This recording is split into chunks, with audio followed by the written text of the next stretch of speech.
Staff Sergeant Madison Clark had killed 37 people in her 6-year career, and not one of them ever saw her coming. That was the entire point of being a Guardian sniper. You existed in the shadows, operated from distances measured in kilometers, eliminated threats before they could harm the teams you were protecting. The people you saved never knew your name, never saw your face, never realized that their successful missions depended on someone lying motionless in frozen mud or scorching desert, making impossible shots while they did their jobs. Madison preferred it that way. Solitude was her natural state, isolation was her comfort zone, and anonymity was the price she gladly paid for being the best at what she did. But on this particular morning in the Siberian border region, everything she knew about Guardian operations was about to change.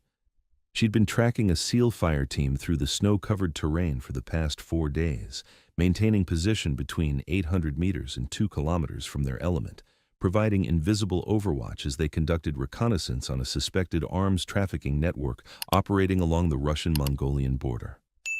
The temperature had been hovering around -25°C, cold enough to kill unprepared people within hours. But Madison had grown up in Alaska and spent 6 years learning to operate in the world's harshest environments. Cold was just another variable to account for, like wind or distance. Through her spotting scope, she watched the SEAL team halt in a shallow valley to conduct a map check and communications update. 4 professionals moving with tactical precision. Lieutenant Jake Hendricks leading the element, Senior Chief Devin Cole providing security, Petty Officers James Rivera and Tyler Bennett covering their flanks. Good operators who knew their business. That's when Madison spotted the problem. Movement on the ridgeline to the east, maybe 1,500 meters from the SEAL position. She shifted her scope and felt ice form in her stomach that had nothing to do with the temperature. Armed fighters, at least 20 of them, moving with the kind of tactical discipline that suggested professional military training rather than local militants. They were positioning themselves on the high ground, with clear overlapping fields of fire into the valley where the SEALs had stopped. This wasn't a random encounter. This was a prepared ambush, and the SEAL team was about to walk directly into it. Madison keyed her radio, using the encrypted frequency that connected her to both the SEAL team and the Tactical Operations Center. SEAL 1, Overwatch. You have hostile forces moving to establish ambush positions on the eastern ridgeline, bearing 085 from your position. I count at least 20 personnel with heavy weapons. Recommend immediate displacement. Hendricks's voice came back instantly, controlled but sharp. Overwatch, can you confirm hostile intent? We're in a gray area for rules of engagement. Through her scope, Madison watched the hostile force continue their tactical positioning. Machine guns going into place, RPG teams selecting firing positions, designated marksmen finding elevated hides. There was no question about their intent. SEAL 1, they're setting up an L-shaped ambush with your position as the kill zone. Heavy machine guns, multiple RPG teams, at least 3 designated marksmen. This is a planned operation, not a chance encounter. You need to move now. Before Hendricks could respond, the first shot cracked across the valley. Madison saw Rivera spin and drop, his leg collapsing under him. Not a kill shot, but enough to immobilize him and pin the team in place. The ambush had been initiated. Then all hell broke loose. Machine gun fire raked the valley from multiple positions. RPGs streaked through the cold air, detonating against rocks and frozen ground. The SEAL team scrambled for whatever cover they could find in terrain that offered precious little protection. Madison assessed the tactical situation in seconds. The hostile force was 1,500 meters from the SEAL position. She was 800 meters from the SEALs, which put her at approximately 2,000 meters from the ambush positions. Extreme range even under ideal conditions, and these conditions were far from ideal. Wind was gusting unpredictably. Temperature was affecting her ballistics, and she was shooting at an upward angle that complicated the mathematics. But math was just math, and Madison had spent 6 years learning to solve these problems. She transitioned from her spotting scope to the Mk13 Mod 7 sniper rifle, the .300 Winchester Magnum that had been her companion through 73 previous operations. The weapon came up naturally, muscle memory from thousands of repetitions guiding her movements. She acquired the first target, a machine gunner whose sustained fire was keeping the SEAL team pinned. The wind gusted, and Madison compensated, adjusting her point of aim by feel as much as calculation. She found her natural respiratory pause, that moment between breaths where her body was completely still, and began applying pressure to the trigger. Gradual, steady, inevitable. The Mk-13 cracked, and through her scope, Madison watched the hostile machine gunner jerk backward and disappear from his position. First threat eliminated, she worked her bolt and acquired her second target, an RPG gunner, preparing to fire at what he thought was a helpless American position. He never completed the shot. Madison's second round caught him center mass, and both he and his weapon tumbled down the rocky slope. SEAL 1, Overwatch is engaging hostile positions at extreme range. I've eliminated their primary machine gun and one RPG team, but you're still taking fire from multiple positions. Can you move? Hendrix's voice came back strained. Negative, Overwatch. Rivera is down with a leg wound. We're taking sustained fire from at least 3 positions, and we don't have clear routes out of this kill zone. We need... His transmission was cut off by another burst of machine gun fire. Through her scope, Madison could see the SEALs were in serious trouble. Rivera was down and couldn't move without assistance. The rest of the team was pinned behind inadequate cover, burning through ammunition trying to suppress an enemy force that had all the advantages of position and numbers. Standard Guardian sniper protocols said Madison should maintain her position and continue engaging at distance, providing long-range precision fire while calling for additional support. But the nearest quick reaction force was 45 minutes away by helicopter. Air support was grounded due to weather conditions deteriorating rapidly, and the SEAL team didn't have 45 minutes. They had maybe 10 minutes before the hostile force either overran their position or killed them all with sustained fire. Madison made her decision without hesitation. She broke down her hide position with practiced speed, securing the Mk-13 across her back and bringing her M4 carbine into her hands. The shorter weapon was better suited for what she was about to do, close the distance and engage the hostile force at ranges where her technical shooting skills could be combined with aggressive tactical movement. She keyed her radio one more time. SEAL 1, I'm moving to your position. Give me 8 minutes and I'll be close enough to provide direct fire support. Keep your heads down and stay alive. There was a pause, then Hendrix came back sounding shocked. Overwatch, Guardian snipers don't close distance. You're supposed to maintain separation and engage from... Lieutenant, with respect, the rulebook just became irrelevant. Your team is about to be overrun, and I'm the only asset close enough to do anything about it. I'm moving now. Overwatch out. Madison began moving through the Siberian terrain with controlled aggression that balanced speed against the very real risk of injury. 800 meters of snow-covered ground, scattered rocks, frozen streams that could break an ankle if you stepped wrong. Under normal circumstances, it would take 20 to 30 minutes to traverse safely. Madison covered it in 7 minutes. She used every piece of terrain for concealment, moving through draws and behind ridgelines, always staying in dead ground where the hostile force couldn't observe her approach. The temperature was brutal, -25 and dropping, but adrenaline kept her warm and focused. The M4 carbine was ready in her hands, spare magazines positioned for quick access, grenades staged for immediate use.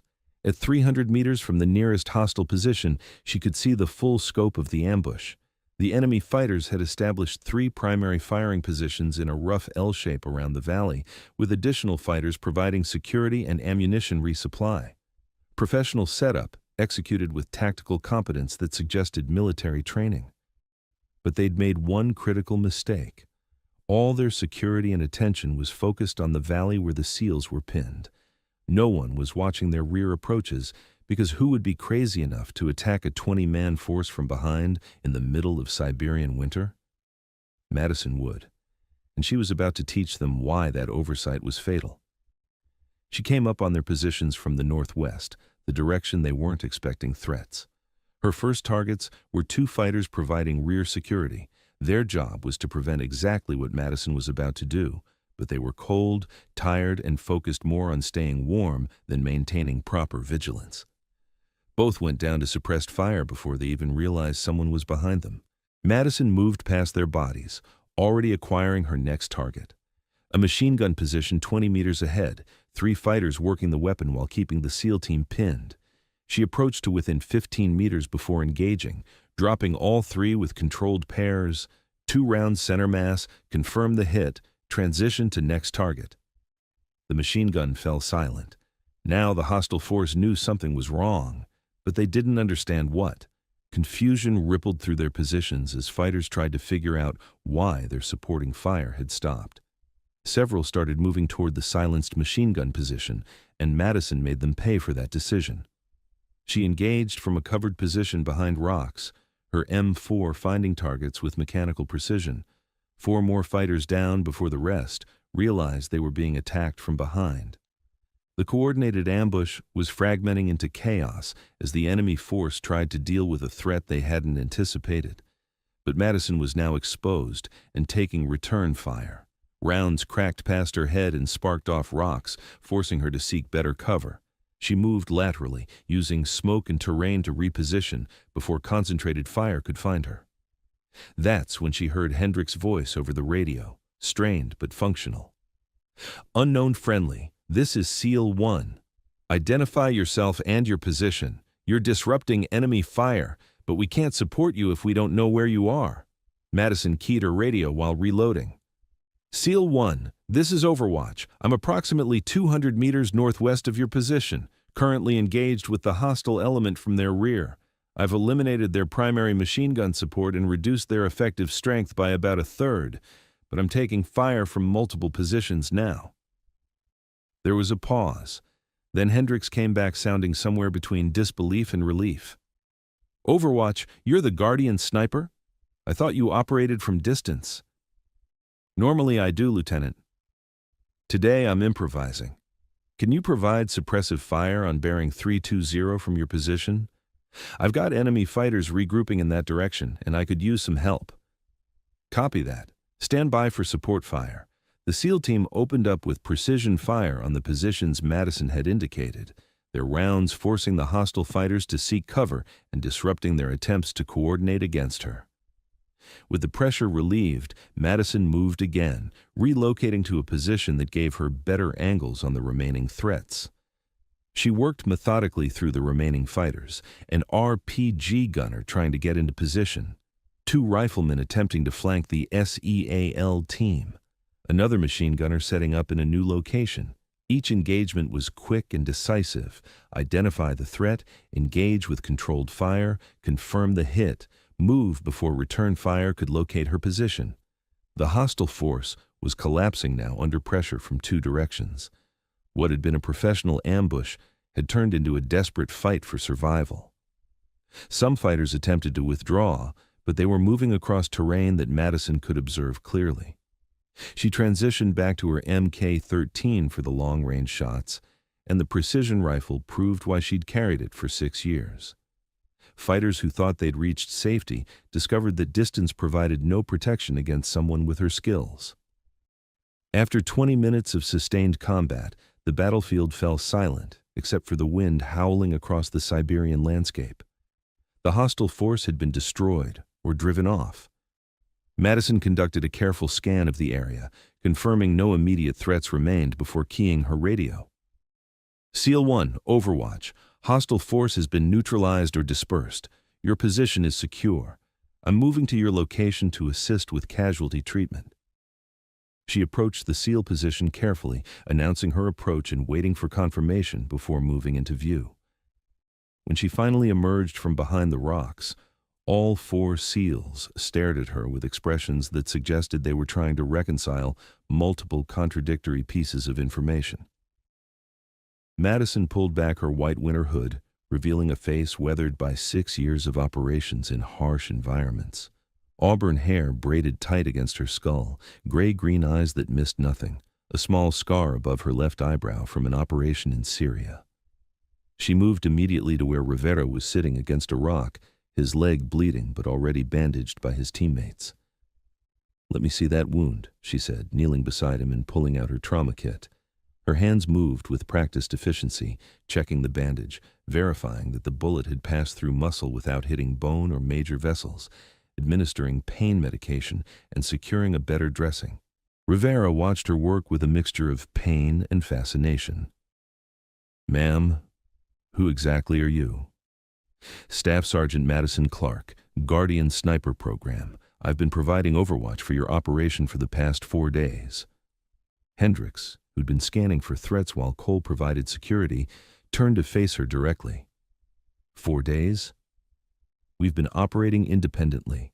There was no mention of Guardian support in our mission brief." "That's how Guardian operations work, Lieutenant. You don't know we're there. We shadow special operations teams from distance, eliminate threats before they develop, provide early warning of enemy movements, and generally make sure you can focus on your mission objectives without worrying about security beyond your immediate perimeter." Madison finished treating Rivera's wound and stood. "Usually we maintain complete separation, and you never know we exist." This situation was unusual. Cole, a veteran SEAL with 20 years of experience, spoke up. "Ma'am, I've worked with sniper overwatch elements from every service branch. What you just did wasn't overwatch. That was direct action at close quarters against a numerically superior force. How many targets did you personally engage?" 16 confirmed. "Possibly 3 more, but I couldn't verify in the confusion." Madison said it matter-of-factly, without pride or false modesty. The tactical situation required adaptation from standard Guardian protocols. Bennett, the youngest team member at 26, couldn't help but ask, "You were tracking us for 4 days and we never knew you were there?" "That's my job.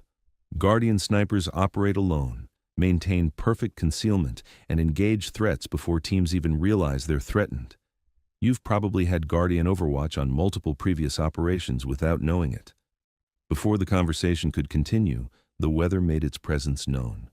The wind that had been merely cold suddenly became savage, gusting with enough force to actually push people sideways. The temperature dropped noticeably, and the sky took on the peculiar darkness that experienced operators recognized as warning of serious incoming weather. Madison looked at the darkening sky and felt the wind pattern with instincts honed by years in harsh environments. "We need to find shelter immediately. There's a major storm system moving in, probably within the next 30 minutes. Staying in this valley will be fatal." Hendricks trusted her judgment without question. Anyone who could do what she'd just done had earned credibility. "Recommendations?" "There's a cave system approximately 2 kilometers north of here. I identified it during my reconnaissance of this area 2 days ago. It'll provide protection from the wind and cold, concealment from observation, and defensible positions if we need them." "Rivera can move?" Madison nodded. "The leg wound will hurt, but it won't prevent movement. I've administered pain medication, and the bleeding is controlled. We should rotate carrying his gear to reduce his load, but he can walk with assistance." They began moving immediately, with Madison taking point, because she had the best knowledge of the terrain and route to the cave system. Cole supported Rivera, who moved with gritted determination despite the pain. Hendricks and Bennett provided security, constantly scanning for any remnants of the hostile force that might be regrouping. The storm hit before they reached the caves, transforming the landscape into a white hell within minutes. Visibility dropped to less than 20 meters, temperature plummeted to -30°C, and the wind began shrieking across the mountains with enough force to make standing difficult. But Madison kept them moving, navigating by GPS and terrain memory through conditions that would have left most people hopelessly lost. They reached the cave system just as the storm reached full fury. The caves weren't large, but they cut deep enough into the mountain to provide protection from the wind and cold. Madison led them to the best position, a chamber about 15 meters deep with a narrow entrance that could be easily defended and good thermal properties that would retain body heat. As they established their defensive position and tried to warm up, the SEALs began asking questions about Madison and the Guardian Sniper Program. She answered what she could within classification limits, explaining the selection process, the training, the psychological preparation for extended solo operations. "How long have you been doing Guardian operations?" Rivera asked, his pain medication starting to take effect and making him more talkative. 6 years. This is my 73rd operation. Most of them go exactly as planned. I maintain position at distance, eliminate threats the team never sees, and everyone goes home without the team even knowing I was there. What happened today was exceptional circumstances. Exceptional how? Hendricks wanted to know. The ambush was set up with professional tactical competence that suggested military training rather than local militants. The hostile force knew you were coming and had prepared accordingly. Standard Guardian overwatch from 2,000 meters wasn't going to save you. The engagement would have been over before I could affect the outcome, so I closed the distance and engaged directly. Have you done that before? Transitioning from overwatch to close quarters combat? Madison was quiet for a moment before answering. Once, in Syria 3 years ago, a Delta Force element walked into a complex ambush similar to this one. Standard protocols weren't sufficient to address the threat level, so I adapted. Closed to within 50 meters and engaged the enemy force from their flank while Delta fought from their positions. We eliminated 37 hostiles between us with 0 American casualties. Cole let out a low whistle. That's not in any doctrine I've ever read about sniper operations. Because it's not doctrine. It's adaptation based on tactical necessity. Guardian snipers are trained for long-range precision, but we also receive extensive close-quarters combat training because situations don't always permit engagement from distance. Sometimes the best way to protect a team is to be in the fight with them. The storm raged outside the cave for the next 6 hours, the wind howling like something alive, and the temperature dropping to levels that would have killed anyone caught in the open within an hour. The team rotated watch schedules, shared rations, and tried to stay warm in conditions that were merely uncomfortable rather than fatal, a significant improvement over the alternative of being exposed to the full fury of the Siberian winter storm. As evening approached and the storm finally began to break, Hendricks moved to sit next to Madison during her rest period. "Clark, I need to ask you something. You saved our lives today, saved us from an ambush we didn't see coming, then protected us through a storm that would have killed us if we'd been stuck in that valley. Why do you do this work? Operating alone for days or weeks, no recognition, no credit, no one even knowing you exist." Madison was silent for a long moment, staring at the cave entrance where the storm was still visible but finally beginning to weaken. "My father was a Marine officer. Deployed to Iraq in 2004 with a rifle company during some of the heaviest fighting of that war. He was a good officer, tactical, smart, took care of his Marines, but one day his patrol walked into an ambush. A sniper they never saw killed him and 3 of his Marines before they could respond." She paused, the memory still sharp after so many years.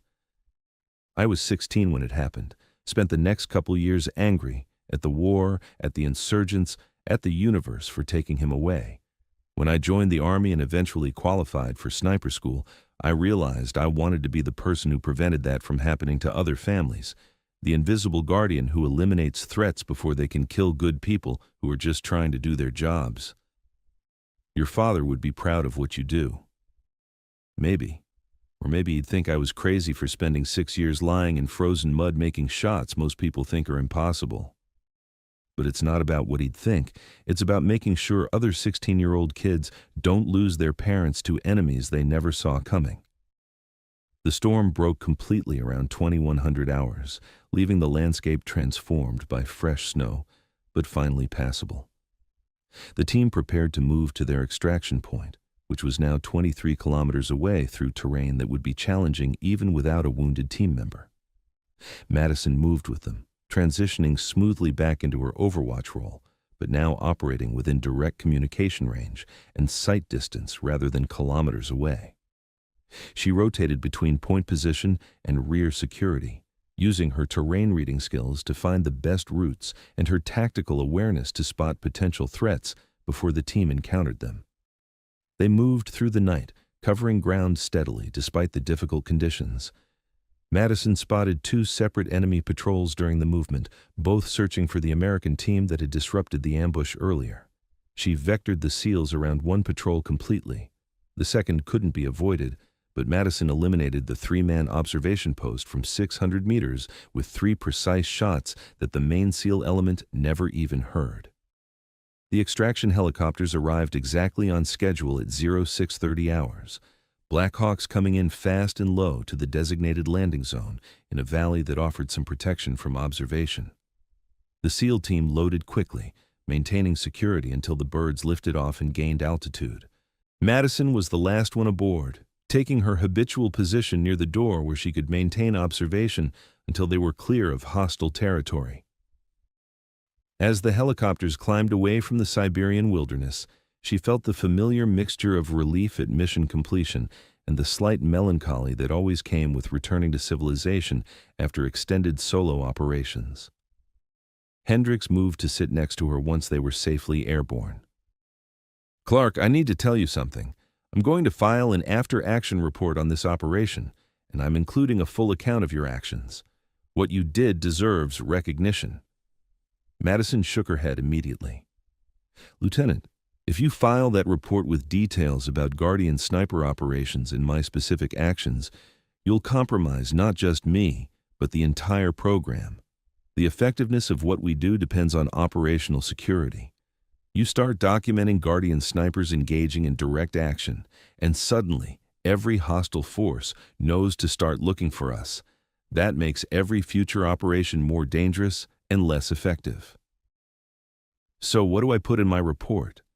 "That your element encountered a prepared ambush by hostile forces estimated at 20 personnel with heavy weapons. That you successfully defended your position, eliminated the hostile force through superior tactics and firepower, displaced during deteriorating weather conditions to a shelter position, and were extracted on schedule with one minor casualty. All of which is true. It's not the complete truth. It's enough truth to satisfy operational reporting requirements while maintaining appropriate security for classified programs." Madison's tone softened slightly.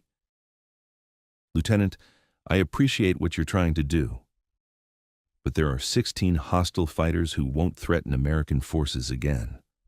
There are 4 SEALs who are going home to their families. That's the only recognition that matters to me." The debriefing happened 3 days later at a secure facility in Germany. Madison sat across a conference table from Colonel Rachel Foster, who commanded the Special Operations Task Force that included Guardian sniper operations, and a civilian named David Reynolds, who represented the organization that actually ran the Guardian sniper program. "Staff Sergeant Clark," Foster began, "I've reviewed the classified operation reports from multiple sources, including Guardian program documentation and Lieutenant Hendricks' after-action report, which, I note, contains no specific mention of your involvement despite the fact that his entire team knows exactly what happened." "He followed operational security protocols for classified programs, ma'am." Reynolds leaned forward, his expression unreadable. "Madison, let's discuss what actually happened in Siberia. You were conducting a standard Guardian overwatch operation, maintaining appropriate separation from the SEAL element.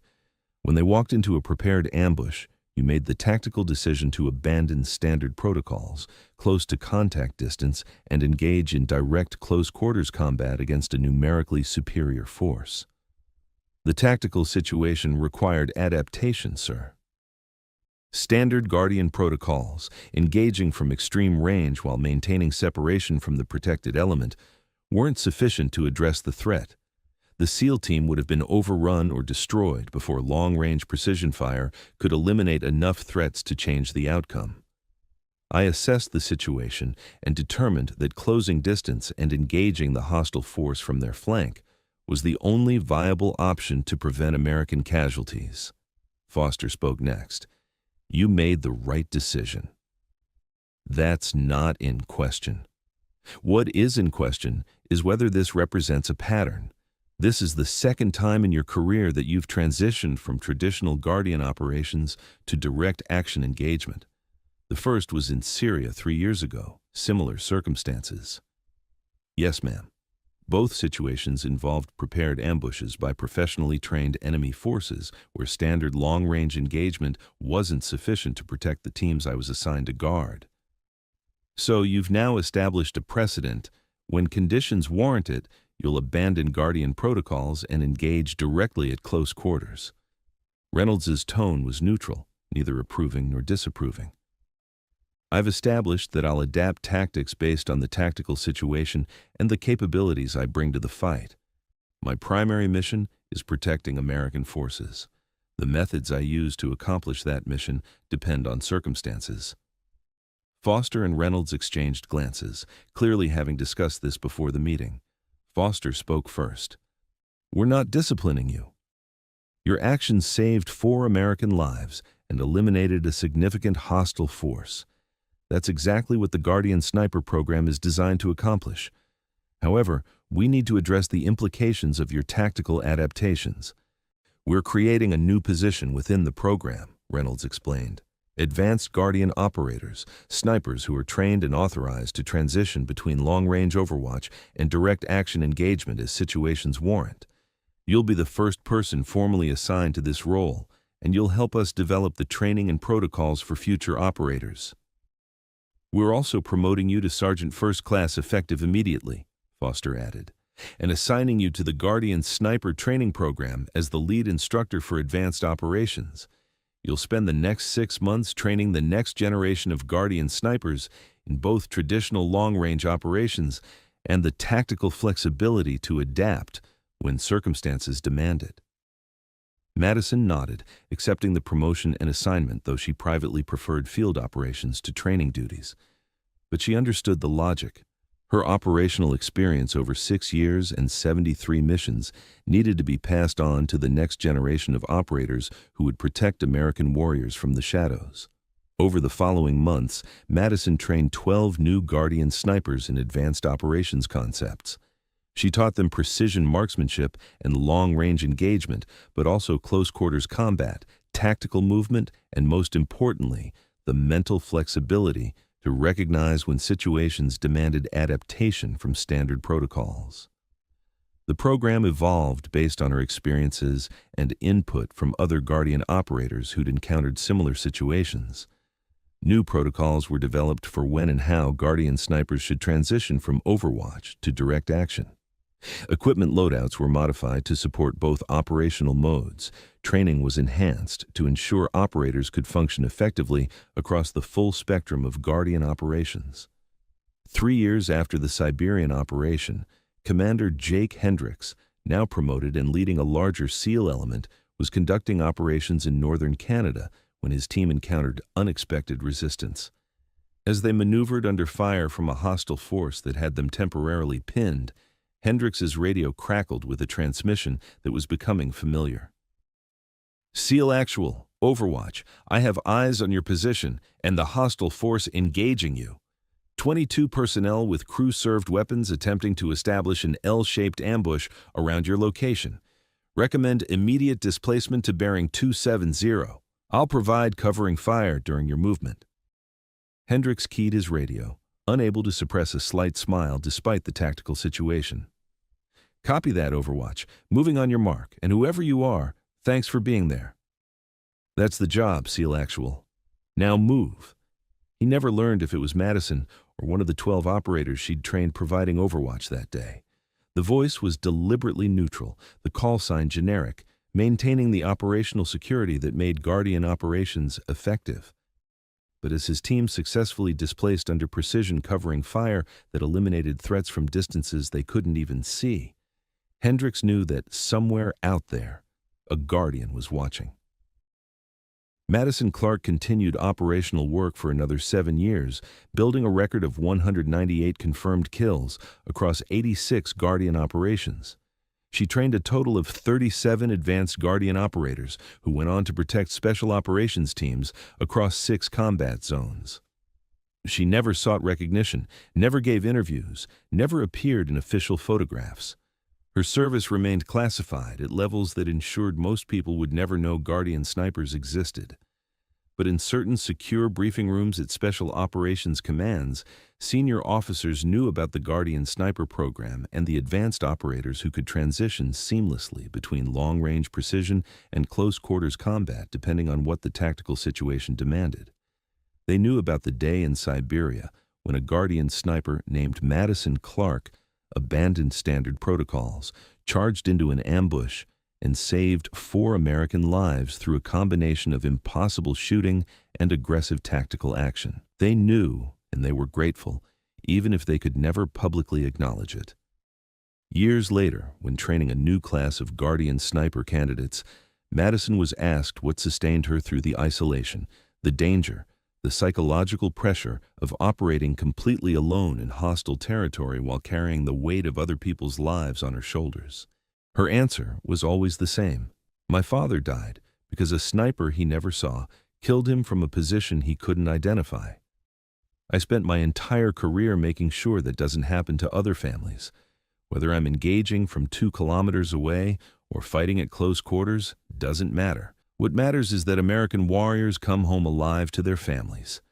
That's been my mission from the beginning, and it's the only mission that's ever mattered. The Guardian Sniper program continued to expand and evolve, incorporating both traditional long-range Overwatch operations and advanced Guardian protocols that permitted tactical flexibility when situations demanded it. The training was enhanced, the equipment improved, the selection process refined, but the core principle remained unchanged.